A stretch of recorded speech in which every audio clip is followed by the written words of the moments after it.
আজকে যে সরকার আছে বিভিন্ন সময়ে যে সরকারগুলো থাকে অন্তর্বর্তীকালীন বা টেম্পোরারি গভর্নমেন্ট যারা থাকে তাদের কিন্তু ওই মানুষের প্রতি যে দায়বদ্ধতা বা মানুষের প্রতিনিধিত্ব করবার যেই ম্যান্ডেটটা তাদের কাছে সেটা থাকে না। সেই কারণে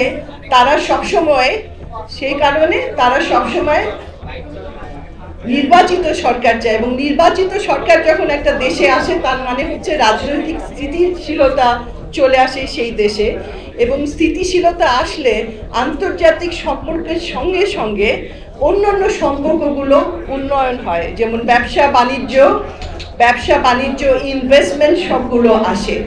তো এখন আপনার যেই স্বাধীনতা সার্বভৌমত্বের কথা বলেছেন, বাংলাদেশের প্রেক্ষিতটা অন্যরকম এই কারণে যে বাংলাদেশ একটা 17 বছরের দীর্ঘ স্বৈরাচারী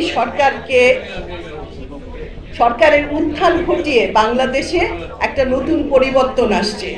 তো একবার 71 সালে আমরা যেমন বাংলাদেশকে স্বাধীন করেছিলাম, ঠিক সেইভাবে আরেকবার আমাদের আরেকটা স্বৈরাচার এবং আরেকটা ষড়যন্ত্রকারী বিদেশি শক্তির প্রভাব থেকে আমরা আবার মুক্ত হয়েছিলাম।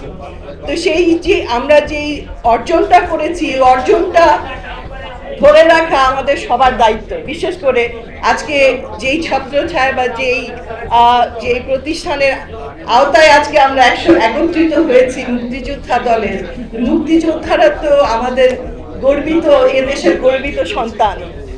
তারা দেশকে রক্ষা করেছে এবং তারা সবসময় সচেতন দেশকে স্বাধীনতা এবং সার্বভৌমত্ব টিকিয়ে রাখার জন্য তারা সবসময় সজাগ থাকবে। এবং এদেশের প্রত্যেকটা মানুষ আপনাদের কাছে কিন্তু প্রত্যাশা করে যে আপনারা একটা অংশগ্রহণ করবেন, আপনারা বাংলাদেশের স্বাধীনতা সার্বভৌমত্ব এবং টেরিটোরিয়াল ইন্টিগ্রিটি যেটাকে বলে এটা রক্ষায় আপনারা সবসময় অংশগ্রহণ করবেন।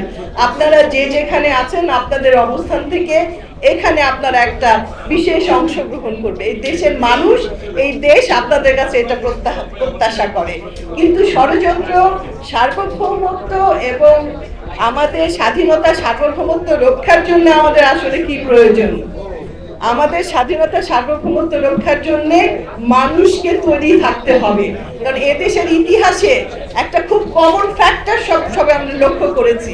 সেই কমন ফ্যাক্টরটা হচ্ছে ষড়যন্ত্রের সঙ্গে সঙ্গে কিছু বিশ্বাসঘাতক লোক সবসময় এই দেশকে বিট্রে করেছে, বিশ্বাসঘাতকতা করেছে, যার জন্যে আমরা বারবার কখনো পরাধীনতা, কখনো স্বৈরাচার, কখনো জুলুমকারী সরকারের আওতায় চলে গিয়েছি। তো আমাদের কিন্তু সবসময় সচেতন থাকতে হবে।